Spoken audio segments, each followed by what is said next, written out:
हुकूमत और रियासत ने जो फैसले किए हैं इस दफा, वो मैं आपके साथ यकीनन शेयर करती हूँ।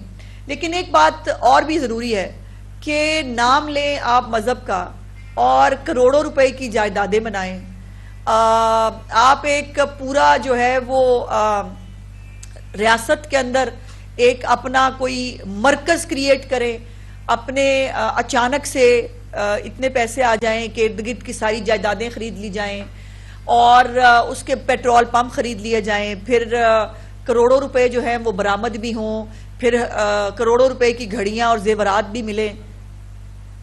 ये मेरी तो समझ से बाहर है। और फिर ये है कि जब ये बाहर निकले, इनको बार बार इंगेज किया गया। जो लोग कहते हैं मुज़ाकरात नहीं किए, गलत कहते हैं।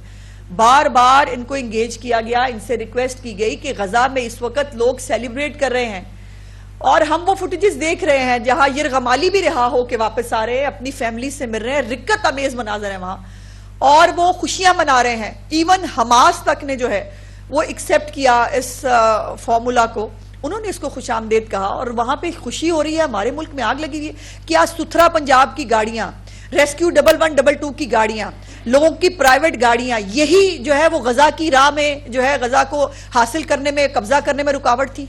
जिनको आपने जला के, जिनको पुलिस वालों को मार के, पुलिस वालों की गाड़ियां जला के जो है वो सिर्फ ये रुकावट थे गजा के जो है वो मसले का हल होने में, जिसको आपने करके गजा का मसला हल कर लिया। बहुत तकलीफ दे बातें हैं। मैं कोशिश कर रही हूं कि एक थॉट प्रोवोकिंग सेंस में कुछ बातें आपके थ्रू, जो लोग देख रहे हैं या जो सुनते हैं, या जिनके पास अल्लाह पाक ने सोचने और समझने की सलाहियत दी है, उनके साथ, उनके सामने ये क्वेश्चंस रेज कर सकूं।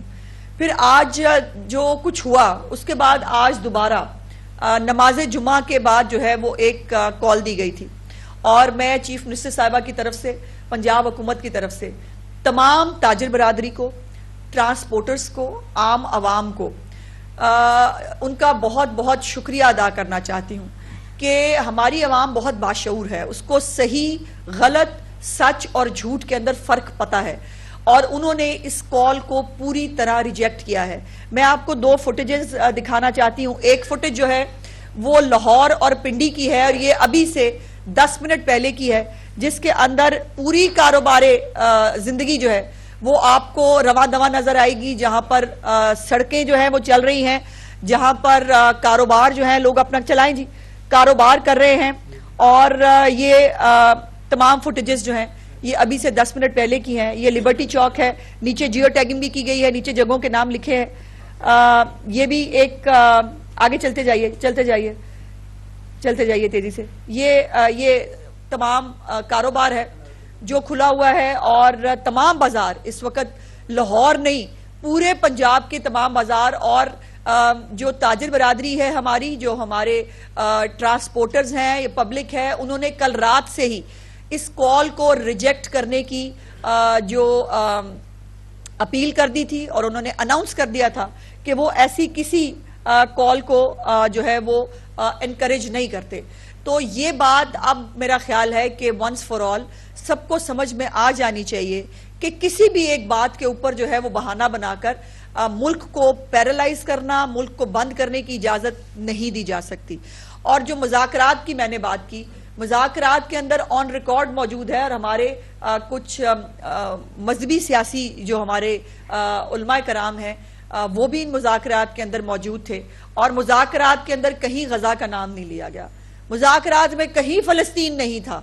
मुज़ाकरात के अंदर जो है वो तब भी अपने लिए जाती फेवर्स, ये तमाम फुटेजेस साथ साथ आप चलाते रहिए, ये जो भी चीजें बरामद हुई थी उनकी वापसी और जो हार्डन क्रिमिनल्स हैं जो किन्हीं मुकदमात के अंदर जेलों में हैं, उनकी जो है वो रिहाई की जो मुतालबात हैं वो रखे गए थे। तो ये लोगों को पता होना चाहिए कि जो इनकी कॉल पे निकले भी थे, जिन्होंने इनकी कॉल पे पुलिस वालों को मारा, अब जो हमारा इंस्पेक्टर शहीद हुआ है उसका कसूर क्या है? उसका कसूर यह है कि वो रियासत की हिफाजत करने के लिए सड़क पे था और बाकायदा तौर पर छतों के ऊपर से जो मुख्तलिफ इमारतें हैं उसके ऊपर जो है वो वहां से फायरिंग करके और उस इंस्पेक्टर को 20 से 26 गोलियां कही जाती हैं लगी हैं। और इस वक्त जो पुलिस वाले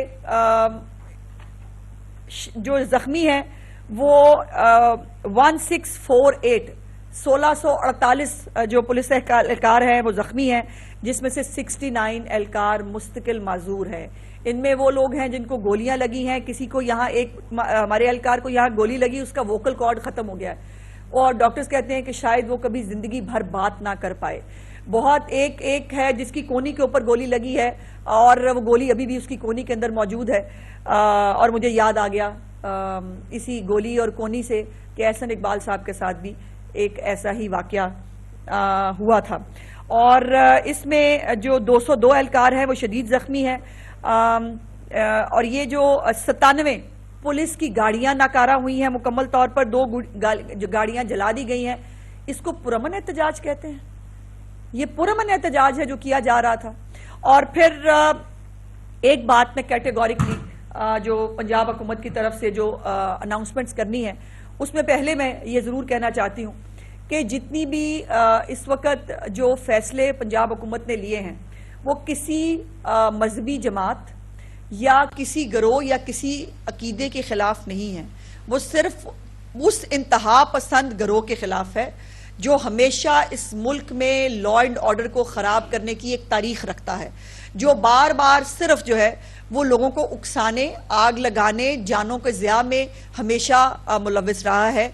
ये उसके लिए है। किसी भी मजहबी जमात, किसी भी मस्जिद, किसी भी मदरसा के ऊपर जो है कोई फैसला पंजाब हुकूमत ने नहीं किया है। ये स्पेसिफिकली उनके लिए है। अब कुछ जो फैसले हैं, पहला एक सबसे बड़ा फैसला जो मैं आपके साथ शेयर करना चाहती हूँ कि पंजाब काबीना ने टीएलपी को बैन करने के लिए अपनी जो मंजूरी है वो दे दी है और वो मंजूरी वफाकी हुकूमत को भिजवा दी गई है। सो एक जो लीगल रिक्वायरमेंट है सूबों के हवाले से उसको पूरा कर दिया गया है और वफाकी हुकूमत को कैबिनेट ने अप्रूव करके ये समरी जो है वो भिजवा दी है।